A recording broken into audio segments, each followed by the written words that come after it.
السلام عليكم ورحمة الله تعالى وبركاته. تحية لكم إخواني أخواتي. المنتخب الوطني تقصى من طرف جنوب إفريقيا.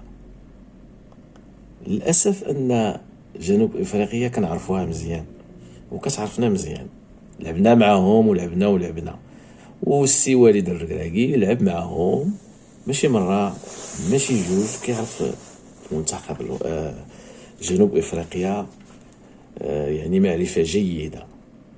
المدرب نتاع جنوب إفريقيا كان ذكي وقرا التكتيكات ديال ولد الركراكي، خلاهم يلعبوا كرة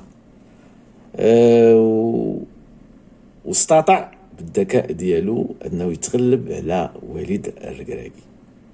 وليد الركراكي في الاختيارات ديالو كانت غير صائبة في اختيار العناصر اللي غتواجه جنوب افريقيا، خاصة على مستوى الدفاع كانت هناك عناصر يعني ما تستحقش تكون، لانها كانت ضعيفة على مستوى البدني.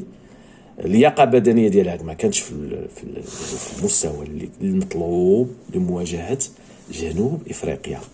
منهم المرابط، خير دليل انه خرج بالحمراء، ما كيقدرش يجاري اللعابه نتاع جنوب افريقيا، ارتكب اخطاء فادحه.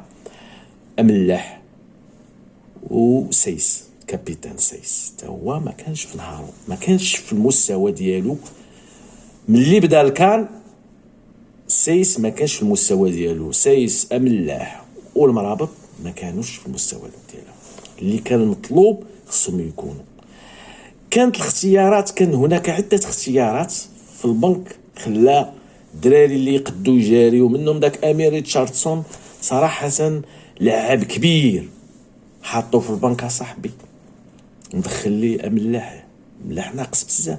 المرابط بان ناقص، ماشي في ماتش، ماشي في واحد، ماشي في جوج. تسيس ناقص. ما كنقولوش، وين خصنا اللي يستاهل هو اللي يدخل.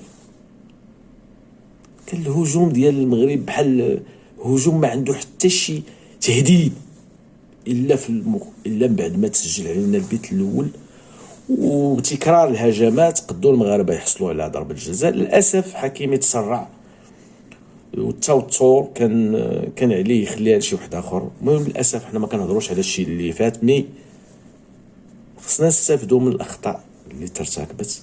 والد الركراكي خصو يرجع الحسابات ديالو، ان الحسابات ديالو كلها ولات خطأ.